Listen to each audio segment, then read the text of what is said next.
Welcome to Siraj HD point. Good noon class. हम इस बार हाजिर हैं अपने बजट के सेशन को लेके। जैसा कि मुझे कल की लास्ट क्लास में मुझे कमेंट आया था कि बजट पर एक सेशन बनाइए, तो हम बजट के सेशन को लेके हाजिर हैं। मैं बजट के जो मुख्य मुख्य पॉइंट हैं, जो जो मेन पॉइंट्स हैं, उनको कवर अप करने की कोशिश करूँगी और साथ ही जो इम्पॉर्टेंट है उन्हीं को क्योंकि ज़्यादा और कम शब्दों में कंप्लीट करने की कोशिश करूँगी, क्योंकि ऑब्वियसली आपको अगर एग्ज़ाम के टाइम एग्ज़ाम देना है और कम शब्दों में आपको रिवीजन करके जाना है, क्योंकि बहुत सारा आपको बहुत कुछ पढ़ना होता है। तो अगर मैं बजट के एक एक चीज़ आपको बताने ले चलूँगी जो इम्पोर्टेंट नहीं भी है, क्योंकि जो हमारे वित्त मंत्री थे उनका सेशन काफ़ी लंबा था, 92 मिनट्स का, तो उतना हम अगर लेके चलेंगे, एक एक चीज़ बताने लगेंगे, तो वो काफ़ी लेंथी सेशन हो जाएगा और आपके एग्ज़ाम के पॉइंट ऑफ व्यू से इम्पॉर्टेंट भी नहीं रह जाएगा। तो हम उसी चीज़ों पे फोकस करेंगे जो इम्पॉर्टेंट है और जिसकी संभावना है एग्ज़ाम में आने के। एट द सेम टाइम आप जो चीज़ें अपने यूपीएससी और पीसीएस जैसे एग्ज़ाम जो बच्चे दे रहे हैं अपने मेंस की आंसर राइटिंग में, जिसको ऐड कर सकें और जिससे अपने आंसर राइटिंग को और बेहतर बना सकें। तो हम कम शब्दों में इसको बताने की कोशिश करेंगे, ठीक है। और क्या क्या चीज़ें हैं उसको हम लेके चलेंगे,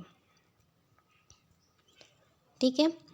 तो अब हम पहले तो बजट के बारे में जो बेसिक्स है पहले वो मैं आपको बताना चाहती हूँ क्या क्या है, ठीक है। बजट एक्चुअल में होता क्या है, ठीक है।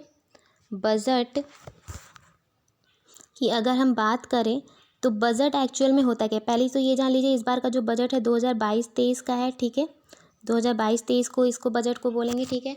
अब इसे बजट करने के लिए बजट का मतलब क्या है? बजट का मतलब ये होता है जो हमारी गवर्नमेंट होती है वो अगले आने वाले वर्ष में किस फील्ड में, यानी कि किस किस सेक्टर में कितना कितना खर्च करेगी, किन किन नीतियों के लिए कितना कितना खर्च करेगी और कौन कौन नई नीतियाँ लाएगी, उसको कंप्लीट करने के लिए, यानी पूरे साल भर का खर्च करने के लिए संचित निधि से धन निकालने के लिए सरकार से परमिशन मांगती है, लोकसभा से परमिशन मांगती है सरकार जो है लोकसभा से परमिशन मांगती है कि वो संचित निधि से खर्च करने के लिए, साल भर के खर्च करने के लिए धन मांगती है। उसी को वार्षिक वित्तीय विवरण कहा जाता है। पहली चीज़ तो मैं ये बता दूं कहाँ से धन निकाला जाता है, तो ये निकाला जाता है संचित निधि से, ठीक। संचित निधि यानी इसी को बोलते हैं हमारा कंसोलिडेटेड फंड ऑफ इंडिया। इसी को संचित निधि को कंसोलिडेटेड फंड ऑफ इंडिया कहते हैं। जो संचित निधि हमारे संविधान के आर्टिकल 266(1) के अंडर आती है, 262 सब क्लॉज 1 के अंदर आती है संचित निधि, ठीक है। संचित निधि में कहाँ से धन आता है, मतलब संचित निधि में धन कौन सा होता है, तो एक तो जो टैक्सेस होते हैं जो हम पे करते हैं, टैक्सेस जो नॉर्मल जनता पे करती है, डायरेक्ट टैक्सेस इनडायरेक्ट टैक्सेस, उससे बाकी जो गवर्नमेंट लोन लेती है और बाकी जो फॉरेन कंट्रीज से भी, यानी कि फॉरेन जो हमारी संस्थाएं हैं कई, जैसे IMF हो गया, WTO हो गया, इन सब से भी जो गवर्नमेंट लोन लेती है, या फिर फॉरेन जो हमारी कंट्रीज़ हैं उनसे भी जो लोन लेती है, जिनसे हमारे बेहतर संबंध है, उनसे भी जो लोन लेती, वो सारे जो पैसे होते हैं वो सब संचित निधि में जमा होते हैं, ठीक है। तो संचित निधि से पैसा निकालने के लिए, संचित निधि से संचित निधि पे ये भारित व्यय नहीं होते, संचित निधि से पैसा निकालने के लिए गवर्नमेंट को लोकसभा से परमिशन मांगनी पड़ती है और वही परमिशन वो बजट को पेश करके मांगती है कि हमारे ये खर्चे आने वाले वर्ष में होने जा रहे हैं। अब इसको कहते क्या हैं, इसको जो हम कहते हैं वो कहते हैं वार्षिक वित्तीय विवरण, ठीक। वार्षिक वित्तीय विवरण पेश करना होता है। ये हमारा संविधान के आर्टिकल 112 के अंदर आता है, ठीक है। संविधान में कहीं भी बजट शब्द का प्रयोग नहीं किया गया है, संविधान में सीधे लिखा है कि वार्षिक वित्तीय विवरण, ठीक है। तो आर्टिकल 112 के तहत आता है। अब मैं बता दूं कि जो ये हमारा वार्षिक वित्तीय विवरण यानी बजट है, उसका ओरिजिन कहाँ से माना जाता है, तो इसका ओरिजिन जो माना जाता है वो फ्रांसीसी शब्द एक होता है बुगेट। बुगेट का मतलब है चमड़े की थैली, ठीक है, चमड़े की थैली। पहले क्या होता था, जब से बजट हमारा लाया जाता था, पहले क्या होता था, जो हमारे फ्रांसीसी शब्द मैंने कहा, यानी कि पहले फ्रांस में ही स्टार्ट किया गया होगा, तो जो पहले जो स्टार्ट किया गया था, तो पहले जब बजट आता था तो एक ब्लैक कलर का सूट केस होता था जिसमें बजट रख के लाया जाता था, ठीक। पर हमारे देश में जब प्रणब मुखर्जी जब वित्त मंत्री थे तो उन्होंने स्टार्ट किया रेड बैग में लाना, ठीक है। तब से ये जो रेड बैग का पहली चीज़ तो कॉन्सेप्ट चला है कि हाँ रेड बैग में जो बजट हमारा आता है, ठीक है। डिजिटल बजट भी अब चलने लगा है, जो लास्ट ईयर से जब वित्त मंत्री निर्मला सीतारमन जी ने वो किया था, तो मैंने क्या कहा, प्रणब मुखर्जी जी ने रेड बैग पे लाया था। ठीक है, पहले जो 1955 तक के जो बजट होते थे, पहले मैं, हाँ सॉरी, मैं एक चीज़ आपको बता दूं कि ये सब जो मैं हिस्ट्री के बारे में बता रही हूँ कि बजट का क्या है क्या नहीं है, ये सब मैं इसलिए बता रही हूँ क्योंकि ये सब क्वेश्चन पूछे जाते हैं, इसलिए नहीं कि मुझे टाइम पास करना है। तो प्लीज़ फोकस रहिएगा। आगे हमारा जो बजट है उसके बारे में डेफिनेटली बात करेंगे, बट उससे पहले मैं इसकी हिस्ट्री आपको इसलिए रिकॉल करा रही हूँ क्योंकि ये सारे क्वेश्चन भी पूछे जाते हैं, खासकर वनडे एग्ज़ाम्स में तो डेफिनेटली पूछे जाते हैं। तो कई बार ऐसे क्वेश्चन पूछ लेता है एग्ज़ाम में, तो इसको ध्यान दीजिएगा। ठीक है, हमारा 1955 तक केवल इंग्लिश में ही जो है बजट पब्लिश होता था, केवल इंग्लिश में। 1956 से हिंदी में भी बजट आने लगा। ठीक, 2016 तक फिफ्थ के आखिरी दिन पेश होता था। कब तक? 2016 के जो फरवरी का आखिरी दिन होता था तब से पेश होता था। बस 2017 से क्या हुआ, जो हमारा जनवरी का आखिरी दिन होता है, यानी 31 जनवरी को हमारा इकोनॉमिक सर्वे आता है और उसके ठीक अगले दिन यानी कि 1 फरवरी को हमारा बजट पेश किया जाता है। 2017 से क्या हुआ, ये 2017 से हमारा जो था रेल बजट को आम बजट में मिला दिया गया। यानी पहले क्या होता था, रेल बजट अलग से आता था, प्लस पर जो है 2017 से क्या रिफॉर्म हुआ, रेल बजट को आम बजट में मिला दिया गया। ठीक है, अब यहाँ पे एक और चीज़ ध्यान देने वाली है, सबसे ज़्यादा बार बजट पेश किस वित्त मंत्री द्वारा किया गया है? तो किस वित्त मंत्री द्वारा सबसे ज़्यादा बार बजट पेश किया गया है? ये किया गया है मोरारजी देसाई द्वारा। मोरारजी देसाई द्वारा 10 बार बजट पेश किया गया। उसके बाद पी चिदम्बरम जी के द्वारा 9 बार। ठीक है, पी चिदम्बरम जी के द्वारा 9 बार, प्रणब मुखर्जी के द्वारा 9 बार, ऐसे ही और भी वित्त मंत्री के द्वारा किया गया। पर जो सबसे ज़्यादा, क्योंकि ये पूछा जाता है सबसे ज़्यादा बार किस वित्त मंत्री ने बजट पेश किया, तो ये मोरारजी देसाई द्वारा किया गया। ठीक, अब यहाँ पे एक और चीज़ ध्यान देने वाली बात है, पहली महिला वित्त मंत्री बजट किसने पेश किया था? यानी कि पहली कौन सी महिला वित्त मंत्री थी जिन्होंने बजट पेश किया था? तो ये किया गया था 1970 में, यानी 1970 में इंदिरा गांधी के द्वारा। ठीक है, इंदिरा गांधी जो थी वो एक साथ, यहाँ पे एक चीज़ और बता दूं कि इंदिरा गांधी इस समय वित्त मंत्री यानी कि फाइनेंस मिनिस्टर प्लस पीएम दोनों थी, प्रधानमंत्री भी थी और फाइनेंस मिनिस्टर भी थी। तो इंदिरा गांधी के द्वारा पहला विमेन फाइनेंस मिनिस्टर जो थी, उन्होंने बजट पेश किया था। ठीक है, अब हमारा लास्ट, और इसका जो हमारा हिस्ट्री बता रहा है उसका जो लास्ट जो टॉपिक है ये, उसमें ये है कि सबसे लंबा और बड़ा जो बजट का भाषण था वो कब दिया गया? तो सबसे बड़ा जो है 2020 में निर्मला सीतारमन जी द्वारा दिया गया था। सबसे बड़ा का बजट का भाषण 2 घंटे 40 मिनट तक 2 घंटे 40 मिनट तक निर्मला सीतारमन जी ने भाषण दिया था बजट पर 2020 में। ठीक है, सबसे लंबा बजट भाषण उसी को कहते हैं।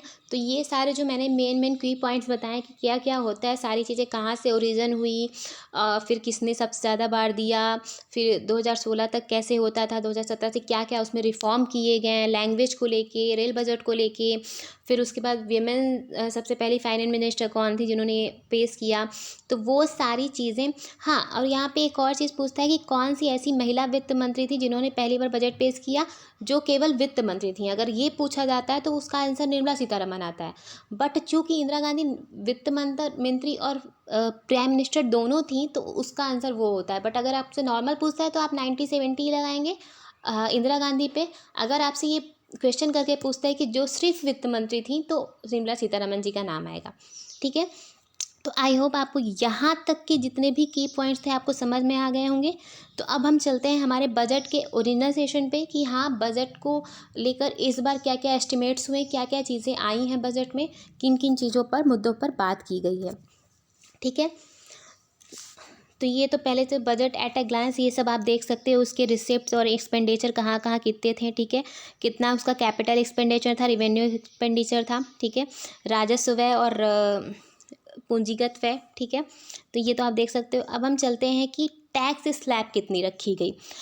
टैक्स स्लैब में कोई चेंजेस नहीं आया है। पहले तो मैं स्टूडेंट्स आपको ये बता दूं, जो इनकम टैक्स को लेकर टैक्स स्लैब जो बनी थी 2021 में, जो चेंजेस किए गए थे सेम एज़ बिफोर हैं, यानी कि टैक्स स्लैब में कोई चेंज नहीं आया। यानी कि अप टू 5 लाख तक आपको कोई टैक्स नहीं पे करना पड़ेगा। 5 to 7.5 लाख तक आपको 10% का टैक्स पे करना पड़ेगा। 7.5 लाख से 10 लाख के बीच में आपको 15% का टैक्स पे करना पड़ेगा। 10 to 12.5 लाख, 10 से 12.5 लाख 20%, 12.5 से 15 लाख 25%, और 15 लाख से अबव 30%। यहाँ पे जो है मैं बता दूँ, ये जो टैक्स स्लैब थी ये पिछले सेशन में ही, पिछले बजट में ही इंट्रोड्यूस की गई थी 2021 के बजट में। तो इसमें कुछ भी नया नहीं है, जैसे ही टैक्स स्लैब जो पहले थी सेम टैक्स स्लैब इस बार भी रखा गया है। ठीक है, चलते हैं हमारा नेक्स्ट चीज़। यहाँ पे मैं बता दूँ कि जो रोज़गार को लेके क्या क्या चीज़ें हुई। तो द प्रोडक्टिविटी लिंक्ड इंसेंटिव, जो हमारा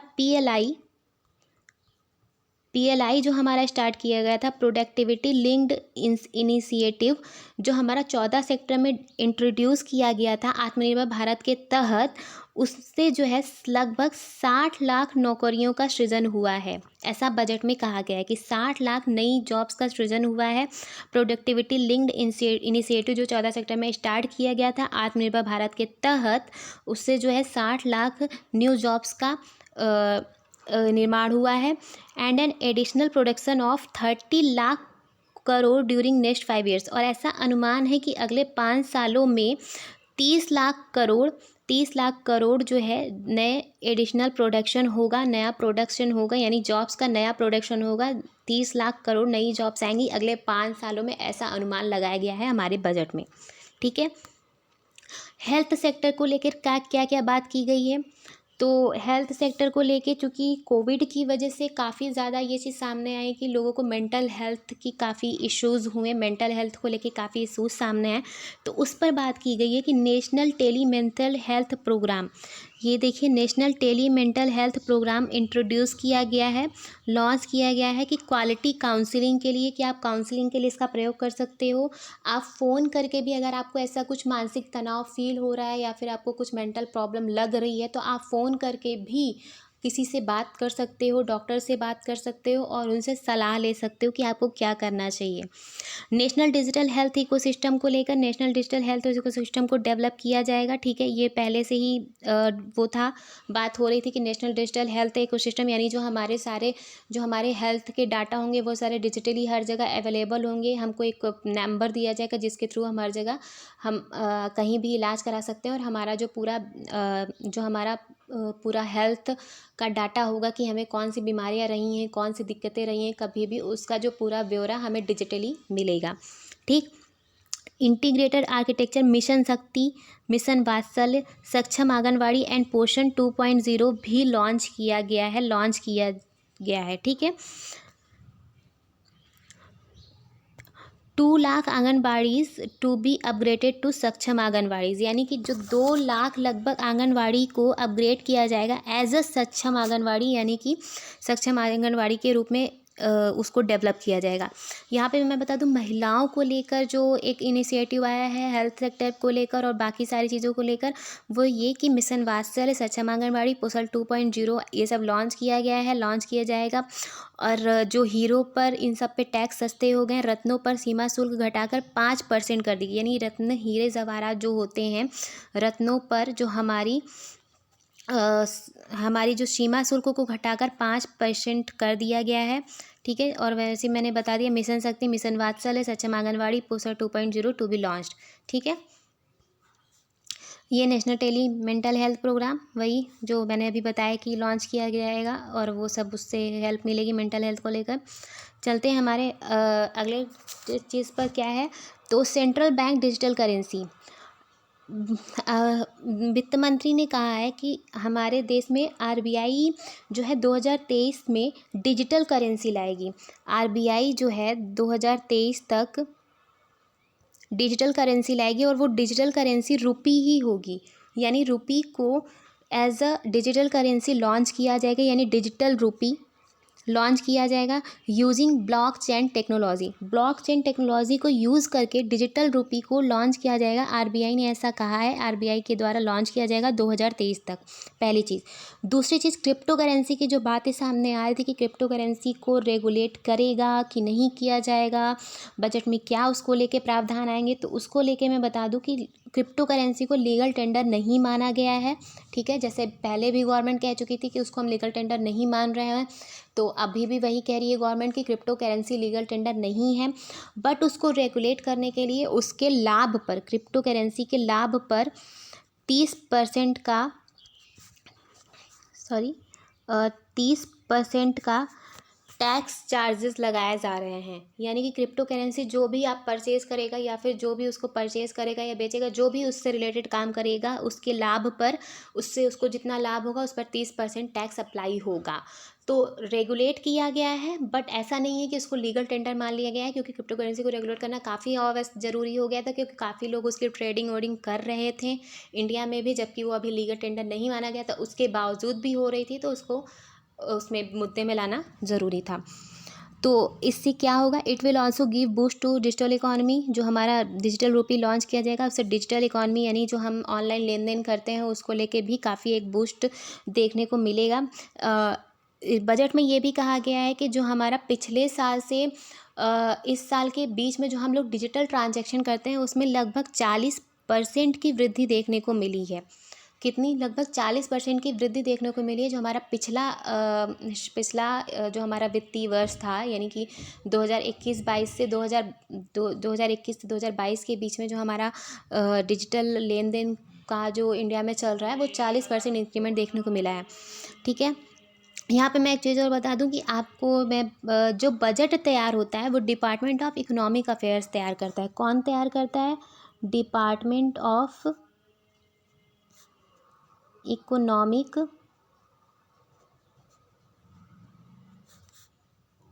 अफेयर्स। ठीक है, डिपार्टमेंट ऑफ इकोनॉमिक अफेयर्स द्वारा बजट तैयार किया जाता है। अब चलते हैं आगे क्या हुआ है। फाइनेंसिंग ऑफ इन्वेस्टमेंट को लेके क्या क्या किया गया है। तो providing greater physical space to states, reduction in gross physical deficit of states. क्या? जो ग्रॉस फिजिकल डेफिसिट था, ठीक है, फिजिकल डेफिसिट में कमी देखने को मिली है। यानी कि जो फिजिकल डेफिसिट था हमारा 2021-22 में वो 6.9% था। फिजिकल डेफिसिट जो हमारा 2021-22 में वो था 6.9%, जिससे अनुमान लगाया जा रहा है कि 2022-23 में वो 6.4% रहेगा। ठीक है, 6.4% हमारा फिजिकल डेफिसिट रहेगा 2022-23 में। सेम इसी तरह रिवेन्यू डेफिसिट की अगर हम बात करें, ये हमने फिजिकल डेफिसिट की बात की है। ठीक है, यानी राजकोषीय घाटा की बात की है। अगर हम इसी जगह रिवेन्यू डेफिसिट की बात करें, यानी कि राजस्व घाटे की बात करें, ठीक है, राजस्व घाटे की बात करें तो 2021-22 में ये था 4.7%, जिसका अनुमान है कि 2022-23 में ये रहेगा 3.8%। ठीक, हमारा रेवेन्यू डेफिसिट कितना माना जा रहा है कि राजस्व घाटा कितना रहेगा? 3.8% रहेगा। और फिजिकल डेफिसिट यानी राजकोषीय घाटा 6.4% रहने का अनुमान है। ठीक है, अब यहाँ पे और चीज़ कहा जा रहा है, enhanced outlay to scheme for financial assistance to states for capital investment allowing state to physical deficit of 4% of GSDP of which 0.5% will be tied to power sector reforms. क्या? स्टेट्स जो हमारे हैं उनको फिजिकल डेफिसिट का 4% of GSDP यानी कि state की GDP का 4% अलाउ किया जा रहा है कि 4% तक ज़्यादा से ज़्यादा आपको फिजिकल डेफिसिट को ले जाना है, उससे ज़्यादा नहीं। ठीक है, अब यहाँ पे आते हैं सड़क के क्षेत्र में, यानी कि रेलवे सेक्टर में क्या इनिशिएटिव लाए गए हैं और क्या चेंजेस देखने को मिले हैं। तो ये जो है रेलवे के सेक्टर में हमारा एक तो PM गति शक्ति योजना जो हमारी नई लॉन्च की जा रही है, PM गति शक्ति। ठीक है, PM गति शक्ति ये आप देख सकते हैं। National master plan for world class modern infrastructure, जो मॉडर्न इंफ्रास्ट्रक्चर को लेकर काम किया जाएगा। PM गति शक्ति, रोपवे यूज़ किया जाएगा। एक नया इनिशिएटिव लाया गया है, जैसे हमारा भारतमाला और सागरमाला है वैसे ही पर्वतमाला। ठीक है, क्या? अब आएगा इनिशिएटिव जो लाया जा रहा है, पर्वतमाला नाम से एक योजना आ रही है, जिसका सीधा सा मतलब है कि जो हिल्स एरिया है, यानी कि जो हमारे नॉर्थ ईस्टर्न के एरिया हैं या फिर जो हमारे नॉर्थ के एरिया हैं या फिर जहाँ भी हिली एरिया हैं, वहाँ पे सड़कों का विकास किया जाएगा। किसके तहत? पीपीपी मॉडल के तहत सड़कों का विकास किया जाएगा, पहली चीज़। अब चूंकि यहाँ पे पीपीपी मॉडल की बात की गई है, यानी कि पब्लिक प्राइवेट पार्टनरशिप की बात की गई है, तो ऑब्वियस सी बात है कि इसमें अगर प्राइवेट सेक्टर आएगा तो जो हिली एरिया में अभी तक हम लोग को टैक्स नहीं पे करना पड़ता था, क्योंकि सारे जो वहाँ पे इंफ्रास्ट्रक्चर को लेकर डेवलपमेंट करती थी वो गवर्नमेंट करती थी, तो वहाँ पे टोल टैक्स पे नहीं होता था। पर चूंकि अब पीपीपी के तहत पर्वतमाला लाया जाएगा हिली एरिया में, तो जो है वहाँ पे सड़क कनेक्टिविटी या फिर जो भी इंफ्रास्ट्रक्चर डेवलप किया जाएगा तो उसमें टोल टैक्स भी ऐड होगा, यानी कि अब से टोल टैक्स भी लगेगा हिली एरिया में। ठीक है, सड़कों का विकास किया जाएगा पीपीपी मॉडल के तहत। ठीक, यहाँ पे ये ध्यान देने वाली बात है। अब हम आगे चलते हैं। ये क्या आ गया है? कंप्लीटिंग 25,000 किलोमीटर नेशनल हाईवे 2022-23 तक कंप्लीट किया जाएगा। क्या? 25,000 नेशनल हाईवे। इसको आप जूम करके भी देख सकते हैं। ये देखिए,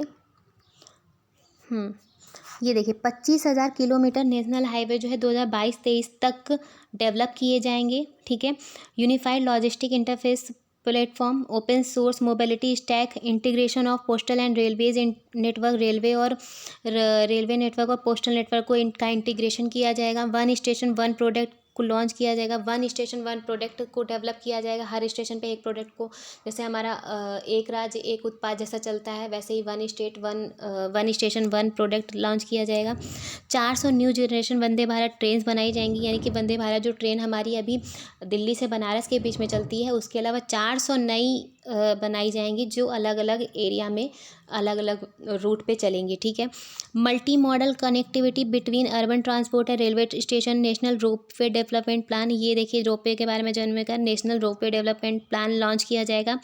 capacity building for infrastructure project, capacity building जो इंफ्रास्ट्रक्चर प्रोजेक्ट के लिए भी की जाएगी। ठीक, अब हम आते हैं अपने एग्रीकल्चर सेक्टर पे कि एग्रीकल्चर सेक्टर को लेकर क्या क्या हमें देखने को मिलेगा। ठीक है, तो यहाँ पे पहली चीज़ तो ऑर्गेनिक फार्मिंग को डेवलप किया जाएगा। ठीक है, ऑर्गेनिक फार्मिंग को बढ़ाया जाएगा।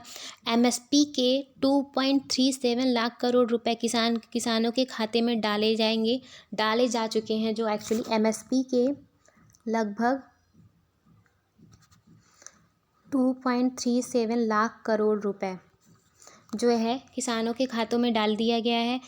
इसके अलावा इसको एक जो किसान आय दोगुना की बात की जा रही थी कि 2022 तक किसानों की आय दोगुनी हो जाएगी, उसको लेकर विपक्ष ने मुद्दा भी उठाया है कि ऐसा हुआ या नहीं, उस पर भी होगा। 2023 को यहाँ पे मैं बता दूं कि 2023 को ये पूछा जाता है इंटरनेशनल ईयर ऑफ मिलेट्स घोषित किया गया है। इंटरनेशनल ईयर ऑफ मिलेट्स 2023 को घोषित किया गया है, तो ये चीज़ प्लीज़ नोट डाउन कर लीजिएगा क्योंकि ये चीज़ इंपॉर्टेंट है, पूछी जाती है। इसके अलावा ड्रोन का यूज़ किया जाएगा ज़मीन के रखरखाव के लिए, ज़मीन की देखभाल के लिए, कितना किसके पास ज़मीन है, इन सब का ब्यौरा के लिए ड्रोन का यूज़ किया जाएगा। यहाँ पे एक और चीज़ मैं बता दूँ record food grains production and enhance procurement, record food grain production किया जाएगा। 2.37 lakh crore direct payment of MSP to 163 lakh farmers, 163 lakh farmers को 2.37 लाख करोड़ रुपए डायरेक्ट एमएसपी के थ्रू दिए गए हैं। Promoting chemical free natural farming को प्रमोट किया जाएगा, यानी कि नेचुरल फार्मिंग को प्रमोट किया जाएगा। Promoting post harvest value addition consumption and branding of millet products. ठीक है, delivery of digital and high tech services to farmer in PPP model, use of Kisan drones to old farmer, Kisan drone का use किया जाएगा, जैसे कि मैंने बताया ड्रोन का यूज़ किया जाएगा ज़मीन के रखरखाव सबके लिए। Launching fund with blended capital to finance agriculture startups. और यहाँ पे एक चीज़ इंपॉर्टेंट क्या है, केन बेतवा लिंक प्रोजेक्ट। यहाँ पे केन बेतवा लिंक प्रोजेक्ट की बात की गई है कि उससे 9.1 लाख हेक्टेयर लैंड को फ़ायदा हुआ है। जो हमारा केन बेतवा लिंक प्रोजेक्ट जो एमपी और यूपी को मिलाकर जो हमारा केन बेतवा लिंक प्रोजेक्ट जो चलता है, उससे जो है 9.1 लाख हेक्टेयर, ये देखिए लिखा है, लैंड को फ़ायदा हुआ है। ठीक है, अब ये transition of carbon natural farming की तरफ ट्रांजिशन किया जा रहा है कि हाँ और बेहतर हो। ठीक है, अब चलते हैं हमारा अगला क्या, productivity enhancement and investment, ease of living को लेकर क्या क्या चीज़ें हैं। तो ई पासपोर्ट को लेकर बात की गई है कि ई पासपोर्ट का विकास किया जाएगा, इलेक्ट्रॉनिक पासपोर्ट का विकास किया जाएगा। ठीक है, establishing central and excellence in urban planning को डेवलप किया जाएगा, अर्बन प्लानिंग के लेके बेहतरी किया जाएगा। हाँ, और यहाँ पे एक चीज़ और, बैटरी स्वैपिंग, यानी कि जैसे अभी मैंने बताया था लास्ट के सेशन में कि हमने करंट में बात की थी कि गुरुग्राम में एक जो है चार्जिंग स्टेशन डेवलप किया गया है जहाँ पे एक बार में 100 गाड़ियों को चार्ज किया जाएगा। तो उन सब जगहों पर यानी जो चार्जिंग स्टेशन डेवलप किए जाएंगे वहाँ पे बैटरी स्वैपिंग की भी सुविधा जाएगी, यानी कि बैटरी भी एक्सचेंज की जाए, वो सुविधा भी चार्जिंग स्टेशंस पर अर्बन एरियाज़ में दी जाएगी। ठीक है, अब यहाँ पे integration of central and state level system through out RT bridges, unique land parcel identification number for IT based management of land, C PACE, e bill system utilising security bonds. ठीक है, ये सारी चीज़ें।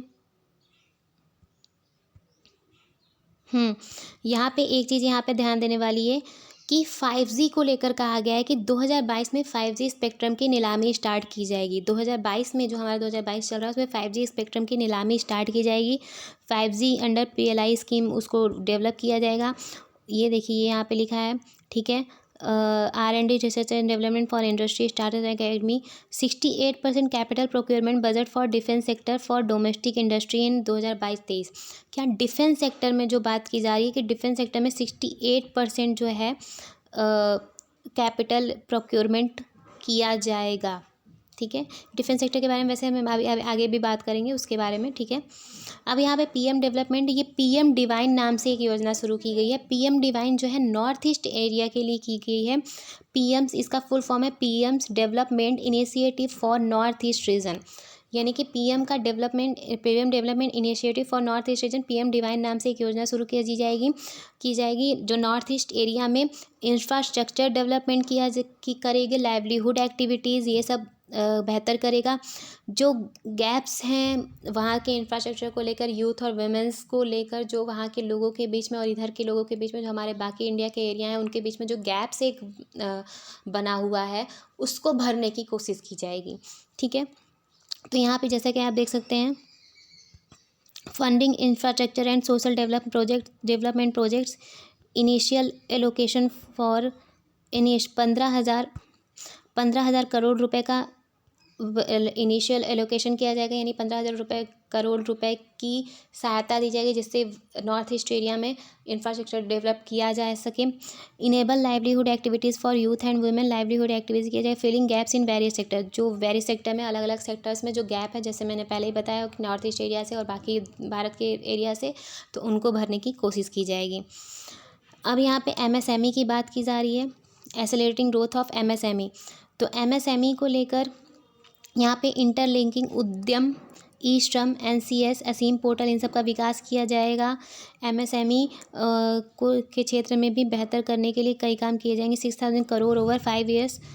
यहाँ पे क्या है, rolling out of RAMP programme, raising and accelerating MSME performance with outlay of 6,000 crore in 5 year. 5 सालों में MSME क्षेत्र के विकास के लिए 6,000 करोड़ रुपए का इनिशिएटिव लॉन्च किया जाएगा।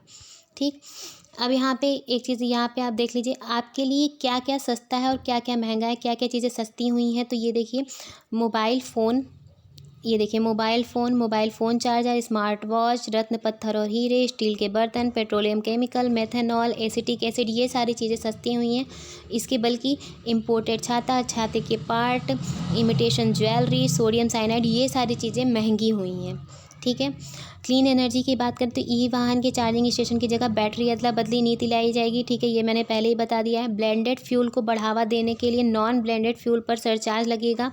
ठीक है, ब्लेंडेड फ्यूल यानी कि जिससे पॉल्यूशन कम हो, ब्लेंडेड फ्यूल को बढ़ावा देने के लिए नॉन ब्लेंडेड फ्यूल जो भी यूज़ करेगा उस पर सरचार्ज लगाया जाएगा।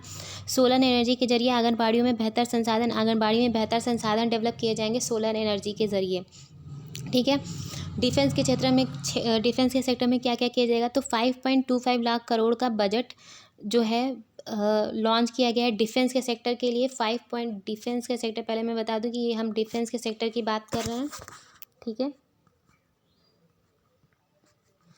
5.25 लाख करोड़ का इनिशिएटिव लॉन्च किया गया है कि डिफेंस के सेक्टर में 5.25 लाख करोड़ का इन्वेस्टमेंट किया जाएगा, जो पिछले साल 4.78 लाख करोड़ का था।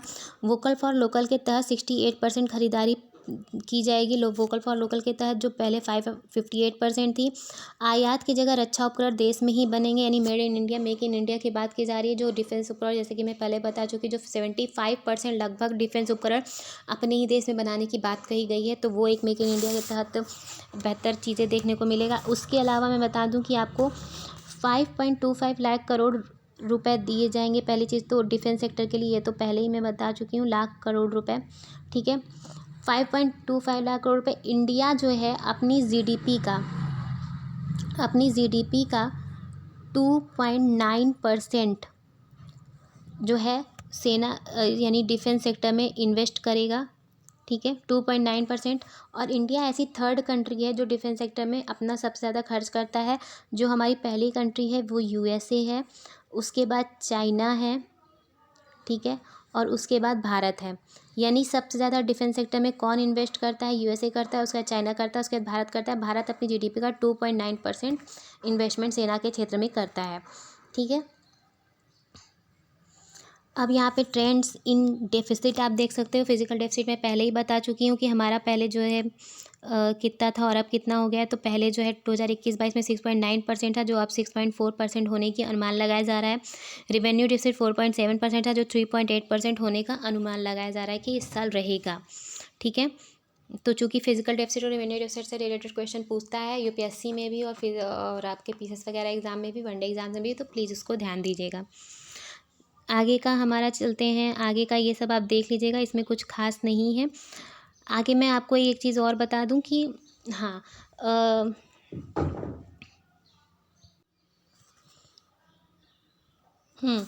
यहाँ पे जो है 9.2% जीडीपी ग्रोथ का अनुमान है। जैसे कि मैं पहले ही बता चुकी हूँ, जो एक अनुमान लगाया गया है 9.2% जीडीपी ग्रोथ का अनुमान लगाया गया है कि इस बार रहेगी 2022-23 में, ठीक है। हेल्थ इंफ्रास्ट्रक्चर एंड वैक्सीनेशन पर फोकस किया जाएगा। चूँकि वैक्सीनेशन पर ऑलरेडी फोकस किया जा रहा है, ठीक है, उसमें बूस्टर डोज लग रही हैं और कोविड की वैक्सीनेशन हो ही रहा है, तो हेल्थ इंफ्रास्ट्रक्चर और वैक्सीनेशन पर फोकस किया जाएगा। जो हमारा जीएसटी कलेक्शन होता है, जो हमारा जीएसटी कलेक्शन होता है, ठीक है, वो जो है हमारा पहले से 1,40,000 करोड़ रुपए बढ़ा है। कितना? 1,40,000 करोड़ रुपए, यानी कि 1.40 लाख करोड़ रुपए हमारा बढ़ा है। 1,40,000 करोड़ रुपए जो हमारा जीएसटी कलेक्शन था 2020-21 के तहत, वो हमारा 2021-22 के 20-21 के तहत 2021-22 में हमारा जो जीएसटी कलेक्शन था वो हमारा 1,00,000 करोड़ रुपए बढ़ा। ये हम लास्ट ईयर की बात कर रहे हैं, आने वाले ईयर में इतना होगा नहीं। हमारा जो 2021-22 में जितना बढ़ा है 2020-21 से, हम उसकी बात कर रहे हैं। 2022-23 में 80 लाख घर निर्माण किए जाएंगे। 2022-23 में 80 लाख घर निर्माण किए जाएंगे। किसके तहत? पीएम आवास योजना के तहत। पीएम आवास योजना के तहत 80 लाख घरों का निर्माण किया जाएगा 2022-23 में, ठीक है। एजुकेशन के सेक्टर में जो मैं एजुकेशन के सेक्टर में मैं आपको बता दूं कि ये देखिए, एजुकेशन के सेक्टर में जो है डिजिटल यूनिवर्सिटी लॉन्च करने की बात की गई है, ये है, ठीक है। ये जूम कर देते हैं थोड़ा। डिजिटल यूनिवर्सिटी लॉन्च करने की बात की गई विथ यूनिवर्सल एजुकेशन के साथ। लॉन्च ऑफ देश स्टैक ई पोर्टल लॉन्च किया जाएगा। डिजिटल इकोसिस्टम को बढ़ाने के लिए देश स्टैक ई पोर्टल लॉन्च किया जाएगा। हाई क्वालिटी ई कंटेंट थ्रू डिजिटल टीचर्स के थ्रू हाई क्वालिटी, अच्छी क्वालिटी का ई कंटेंट दिया जाएगा, इलेक्ट्रॉनिक कंटेंट। 1 क्लास 1 टीवी को लॉन्च किया गया है, जिसके थ्रू जो है 200 चैनल लॉन्च किए जाएंगे, जिसपे कक्षा 1 से 12 तक के क्लासेस चलेंगी, अलग अलग चैनल पे अलग अलग क्लास का, ठीक है। 200 ऐसे चैनल लॉन्च किए जाएंगे, 200 टीवी चैनल लॉन्च किए जाएंगे 1 क्लास 1 टीवी के तहत 1 से 12 कक्षा तक की क्लासेस को चलाने के लिए। Startups to facilitate drone Shakti for drone as a service. Drone Shakti का निर्माण किया जाएगा, ड्रोन शक्ति को बढ़ावा दिया जाएगा, ठीक है। और यहाँ पे और क्या है, ये हम नीचे चलते हैं। हाँ, 750 वर्चुअल लैब्स डेवलप की जाएंगी साइंस और मैथमेटिक्स के क्षेत्र में, ठीक है। विज्ञान और गणित के क्षेत्र में 750 वर्चुअल लैब, यानी कि वर्चुअल लैब आप समझ रहे होंगे, लाइव नहीं, वर्चुअल लैब डेवलप की जाएगी। 75 स्किलिंग ई लैब्स, यानी कि electronic labs, E labs for simulated learning environment को लर्न करने के लिए 75 स्किल्स ई लैब डेवलप किए जाएंगे, ठीक है। तो ये सारे इनिशिएटिव एजुकेशन को लेके किए जाएंगे, ठीक।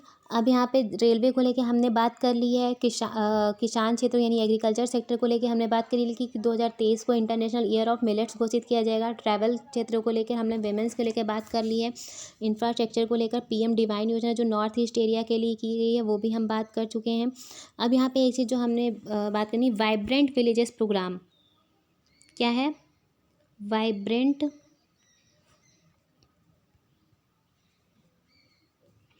विलेजेस प्रोग्राम, ठीक है। वाइब्रेंट विलेजेस प्रोग्राम डेवलप किया जाएगा बॉर्डर एरिया में गांव के डेवलपमेंट के लिए। जो बॉर्डर एरिया में, जैसे अभी एक मुद्दा काफ़ी समय पहले, आई थिंक 2-3 महीने पहले की बात है, अरुणाचल प्रदेश के जो एरिया है, जो हमारा ऊपर का क्षेत्र है अक्साई चीन का, वहाँ पर जो है चाइना ने अपने कुछ एरिया डेवलप किया था, मतलब गाँव का विकास किया था, जो उसका एरिया जो उसने अपने क्षेत्र में ले लिया है वहाँ पर। तो अब बात की जा रही है कि वाइब्रेंट विलेज प्रोग्राम जो हमारा तैयार किया जाएगा, उसके तहत जो हमारे बॉर्डर एरिया के गांव हैं उनको डेवलप किया जाएगा, जिससे उन पर अच्छी पकड़ बनाई जा सके। वहाँ के जो एरिया हैं, वहाँ की जो निर्जाति विविधता है, वहाँ के जो जनजातीय लोग हैं, जाति लोग हैं, उनको अच्छे से डेवलप किया जाए, जिससे आगे आने वाले समय में जो हमारे बॉर्डर डिस्प्यूट होते हैं हमारे, जो पाकिस्तान से, चाइना से या फिर और कंट्री से, नेपाल वगैरह से, तो वो देखने को ना मिले, क्योंकि वो एरिया ऑलरेडी डेवलप रहेगा। तो हम ये पूरे हक से कह सकेंगे कि हाँ, ये एरिया हमारा है और वहाँ के लोग भी भारत के सपोर्ट में आएंगे। तो इस सब वजहों से जो आगे आने वाले समय में बॉर्डर एरिया में गाँव का डेवलपमेंट किया जाएगा, किसके तहत, वाइब्रेंट विलेजेस प्रोग्राम के तहत, ठीक है। 5G को लेके क्या था वो मैंने बता चुका है। 5G स्पेक्ट्रम के लिए मैंने डीप ओशन मिशन को भी आगे बढ़ाने की बात की गई है। डीप ओशन मिशन जो हमारा पहले से चल रहा है उसको लेकर, ठीक है, मिनिस्ट्री ऑफ माइनिंग के अंतर्गत डीप ओशन मिशन को भी बेहतर करने की बात की गई है। MSME को लेकर हम बता चुके हैं, फिजिकल डेफिसिट, ठीक है। अमृत काल करके एक वो किया गया है, क्या है इसके बारे में लास्ट चीज़ है, अमृत कॉल करके वो किया गया। 75 year long India at the rate 100 करके इनिशिएटिव चलाया जा रहा है। जैसे अभी तक आत्मनिर्भर भारत चल रहा था, उसी तरह India at the rate 100 25 years को, मतलब आगे आने वाले 25 साल में भारत का डेवलपमेंट, जो कि हम अभी इस साल जो है हम अपना 75 जो है 75 स्वतंत्रता दिवस मनाएंगे 2022 में। तो इसके आगे आने वाले 25 सालों के लिए, यानी सन 75 साल हो जाएंगे, तो 25 सालों के लिए आगे आने वाले जो एक अमृत कॉल करके एक इनिशिएटिव लॉन्च किया गया है, जिससे आगे आने वाले 25 साल में बेहतर डेवलपमेंट किया जा सके, इसीलिए इंडिया एट द रेट 100 इसको नाम दिया गया है। जैसे हम आत्मनिर्भर, इस बार का हमारा थीम था कि अमृत महोत्सव आत्मनिर्भर भारत की जो हम बात करते हैं, तो वो सारी चीज़ें, तो इसीलिए ये भी लॉन्च किया गया। हमारा सेशन यहीं पे ख़त्म होता है, ठीक है। जो भी मेन चीज़ें थी मैंने आपको बता दी हैं। इससे ज़्यादा बजट में कुछ भी पढ़ने के लिए नहीं है। फिर भी अगर आप पढ़ना चाहते हो तो प्लीज़, जो मैं फॉलो करती हूँ बजट को पढ़ने के लिए, PIB, ठीक है, प्रेस इन्फॉर्मेशन ब्यूरो की साइट में फॉलो करती हूँ, जिससे मैंने ये कंटेंट उठाया है। तो आप PIB या PRS दोनों में से कोई भी साइट फॉलो कर सकते हैं। आप जो क्लास का PDF है आपको टेलीग्राम लिंक पे मिल जाएगा। आपको क्लास के बाद टेलीग्राम पे डाउनलोड कर दिया जाएगा। आपको वहाँ से आप इसका जो आपका डिटेल्स है वो आप देख सकते हो। बाकी टेलीग्राम लिंक आपको डिस्क्रिप्शन बॉक्स में, क्लास के डिस्क्रिप्शन बॉक्स में नीचे मिल जाएगा सेशन के, उससे आप उसको ज्वाइन करें और वहाँ से आप PDF भी ले सकते हैं और क्लास का लिंक भी आपको मिल जाएगा। दूसरी चीज़ कि अगर आपको कंटेंट चाहिए पूरा आपको और एलेबरेट पढ़ना है तो आप PIB और PRS साइट से पढ़ सकते हो, बट मुझे नहीं लगता इसके अलावा आपको कुछ भी पढ़ने की ज़रूरत है। जितनी चीज़ें मैंने बता दी हैं उससे बाहर कुछ भी नहीं है। मेन यही सारी चीज़ें थी। और जो है आपका, आप इससे अच्छी आंसर राइटिंग भी कर सकते हो। और बाकी जो फैक्ट्स हैं उसको प्लीज़ याद रखिए, क्योंकि उससे क्वेश्चन काफ़ी बनते हैं। बजट हमारा काफ़ी इंपॉर्टेंट टॉपिक है, जैसे इकोनॉमिक सर्वे और बजट दोनों तो मैंने एलिबरेट कर दिया है। Thank you so much. मुझे बहुत अच्छा लगा ये एक्चुअली मुझे बहुत अच्छा लग रहा है ये सेशन लेके, क्योंकि पहले मुझे लग रहा था मैं ले पाऊँगी कि नहीं, बट आई होप जैसे भी आपके कमेंट्स हो प्लीज़ कमेंट करिएगा कि आपको ये सेशन कैसा लगा, और ज़्यादा से ज़्यादा इसको लाइक करिए, शेयर करिए, सब्सक्राइब करिए। मैंने कम से कम वर्डों में इसको कंप्लीट करने की कोशिश की है। Thank you so much. और प्लीज़ चैनल को अभी तक अगर आपने सब्सक्राइब नहीं किया है तो सब्सक्राइब करिए, और ज़्यादा से ज़्यादा प्लीज़ सेशन को शेयर करिए। Thank you.